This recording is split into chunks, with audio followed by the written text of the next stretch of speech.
Are you confused about what the most important part is about discipline? I mean, I used to think this way too, and think about discipline in terms of doing the work and making the money and getting to places on time and doing all those surface things. That's important, right? Because we need to be productive in our lives. But today I'm going to talk to you a little bit about 5 things that are infinitely more important to your discipline and will go way, way farther for you in terms of you being able to win in any environment.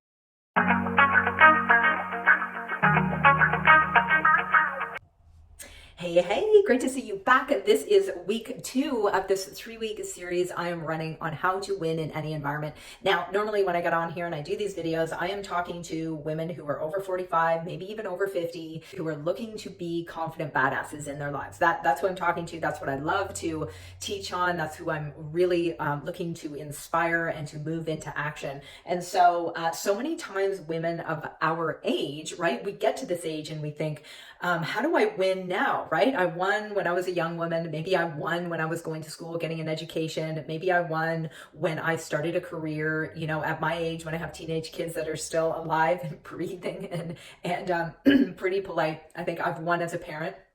But when you get to this age, how do you really win and thrive in the environment that we're in now? And that is an environment that has so much opportunity to really impact the world, to build a brand, to build a business, to grow, right? Because, I don't know about you, but I plan on living another 50 years. And if it's one thing I can appreciate in my life right now, it's my potential. I've done so many things. I've been a mom. I've had a career. I've gone to school. I've had like a high level education. Maybe you have too. And so if that is you, I want to help you in this channel that I've created. I really want to help you find your confident badass, like find how that is going to show up in your life, right? Whether that's just through your mindset and building your confidence and your personal growth, whether that's building a business, a brand, all of those things get me really excited. And so today I'm running a 2nd-part series in how to win in any environment, right? Because now's the time to start thinking about how are you going to win in this environment with everything that's going on, with the opportunity, with the ability to build wealth and the wealth consciousness and abundance mindset. All of these things are coming into play hard and thick and fast, right? And so today's video that I want to talk to you about is around discipline. Now, discipline is a really heavy word, right? It feels heavy, like, oh, discipline. I got to go to the gym. I got to work my business, I gotta make dinner, I gotta do the laundry. Like, having discipline is really it's the practice and the will around you taking action on things, okay? And oftentimes discipline can conjure up ideas of things that are very surface, right? Or very like task orientated, right? I.e., like I said in the intro, going to your job, getting to work on time, hitting the gym, doing your daily activity in your business, your income producing activity, your DMO, whatever you want to call it.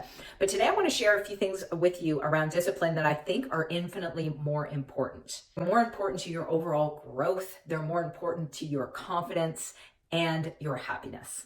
So the first thing I want you to think about is self-awareness and self-reflection, and having discipline around that, and having the discipline, the will and the action taking around self-awareness and self-reflection. This is possibly the most important thing that you can do for yourself, especially at our age, because has your identity changed a little bit? Yeah. I mean, when I was a mom, I was like, oh my God, I'm a mom. Now my kids are older and I'm facing the very near future when they're all going to be out running their own lives. Then what, right? So having a firm understanding and a really intimate relationship with your own self-awareness, so important.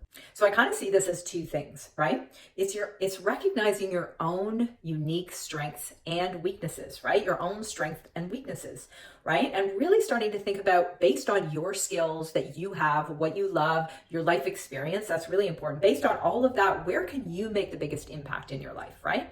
Maybe you want to start a charity. Maybe you want to raise money for a great cause. Maybe you want to level up in your business. Maybe you want to pivot in your business and become a coach, or, build something different that you haven't done, create a new income stream, right? And so how can you make the greatest impact with the skills and the knowledge that you already have? And maybe what new skills do you need to learn to be able to do these kinds of things? And secondly, it's understanding your own thought process, right? And so where are your blind spots that maybe you're not seeing? Where are the time, like when are the times that you're most susceptible to, buying into that negative Nancy narrative that you definitely have going on in your subconscious, right? We all have it. So understanding your own thought processes. In other words, understanding what that limiting belief is and how it's affecting your life and your pursuit of happiness, joy, confidence, all of those things, because we all have different thought processes. We all have different experiences and trauma. We have things that happen to us in our lifetime, different influences, and you have a process of thought. Maybe your thought process is something like you get up in the morning and you don't feel great. Maybe you didn't get a great sleep. You get up and you get on your phone right away. I mean, sometimes I do that too. And then immediately you are into a sort of a spiral of experiencing more negative things in your life, or experiencing the things that are in front of you versus thinking about your ideal day, or thinking about how you really want to feel, or your best health, or your best relationships. Okay. So understanding the thought process is one, and understanding and recognizing your own unique skills and gifts. So that's number one. Number two is nurturing your own self-care. Now, I've talked about this before. It's so important, easier said than done, right? We all have busy lives, especially as moms. If you're a mom, I mean, it can be a bit of a challenge to start prioritizing your own self-care needs. But here's one thing I've learned about self-care. Self-care is also a mental thing. Oftentimes we think about self-care as, taking a hot bath and, tuning out your what's going on, and being able to have downtime and pulling yourself out of your business, going out and enjoying the sunshine. All of those things really important. But one of the big things about self-care, I believe, is the act of forgiveness, and the act of forgiveness on yourself. I mean, how many people in your lifetime have you forgiven? How many times do you forgive your children? How many times do people forgive you? Right? Lots of times, forgiveness is huge, right? It can be a very, very powerful force in our lives. But how many times have you forgiven yourself for something that you might have done in your past? And for how long have you been holding this against yourself? Right? This is really, really powerful. And I remember being at a leadership training years ago and listening to Lisa Nichols, who's amazing. And she was, talking about this mirror exercise where every day you can look at yourself in the mirror and do three things. Number one, you can tell yourself three things that you're really excited about and you're looking forward to. Number two, you can tell yourself something that you forgive yourself for. And maybe that's more than one thing, right? That you honestly, intentionally, and for reals forgive yourself for. Maybe it's a mistake that you made with money. Maybe it's a mistake that you made in your relationship. Maybe it was just a bad decision, or a decision that you realized was bad in retrospect, right? Because retrospect is always 20/20 vision. And you're really holding on to that and you're not forgiving yourself for it. So that's the big part of self-nurturing and nurturing that self-love is forgiveness. So that's number two. Number three is time management. Now that sounds very, on the surface, very, businessy like almost, but managing your time is a skill. It's a great life skill. It's actually a life hack, because a lot of people end up going through their lives, and this, totally honest, has taken me a long time to get where I am, and I definitely have not perfected the time management thing.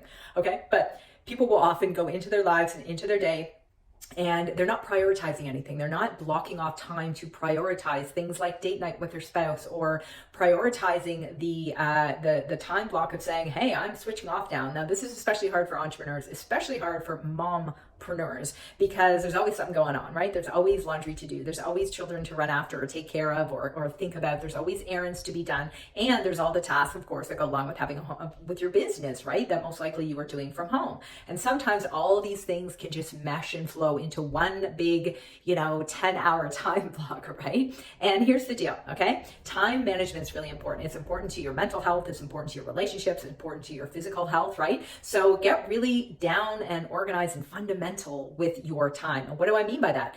Identify the things that are most important to you in your day. And hopefully you start with your physical health, i.e. moving your body, exercise, getting to the gym, yoga, whatever it is. Number two, prioritize what you're eating and the time that you require to make that easy. In other words, food prepping, grocery shopping, being able to just take your food and sit down for 5 minutes and eat it, right? Again, I'm guilty of this sometimes. I take food and I sit at my desk instead of just sitting down, in the kitchen, taking that time to eat and nourish my body and to be really intentional about that time, right? So those are some really basic things like moving your body, eating, sleeping, really important. Are you tuning out, turning off soon enough to be able to get into bed and really facilitate a great night's sleep, right? When it comes to, other things to time block, your relationships, time with your spouse, time with your kids, family time, time for yourself, right? It's that self-nurturing component, right? Are you taking time off for yourself to spend time with friends or to, do things that you enjoy doing, going for a walk or going and sitting out in the sun, right? It doesn't have to be complicated, right? And then of course, there's all the time blocking that you would be doing in your business, right? That's really important as well, because again, if you give yourself 5 hours to do a task, you'll take 5 hours to do the task. But if you really get tight with your time blocking and say, okay, so Mondays is prep day and I'm going to spend, this much time on this task, this much time on this task, okay? And so it is a personal thing, time management, but really, really important for you to get to the end of your week and think, gosh, I did fill my own cup. I did move my body and get some exercise. I did really eat well this week. I did sleep well, because here's the deal. At the end of the day, time will, stuff's going to happen anyway. And there will always be events. There'll be people, things that happen. Like this morning, I had to cut into my schedule to take my kid to school, right? There's always going to be things that come in the way, right? There's always going to be things that come into your day, right? And so it's our job. It's our responsibility. No one else's, to be really clear and to be really tight, as tight as you can be, with blocking out that time, okay? Because otherwise it's not gonna happen, right? You need to set it as a priority and make it happen using good time management. So that's number 3.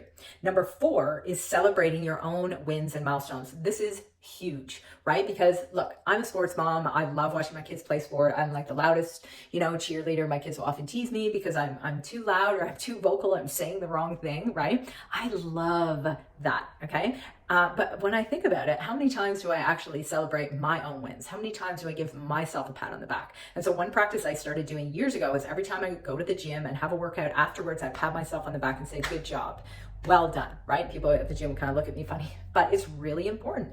You have to make sure that you celebrate your wins and your milestones, and don't wait to win the lottery, right? Or don't wait to have like a $1,000 day or a $10,000 month or whatever your goal is. Don't wait for that big end result goal before you start celebrating yourself and your milestones. Celebrate every single little thing. Maybe you got the kids to school. Yes, right? Maybe you did a Facebook Live. Yes, right? Maybe you did what you said you were going to do in terms of networking or, finishing up some homework on a course that you're taking, right? Celebrate the actions that you are taking as much as you want to celebrate the end result.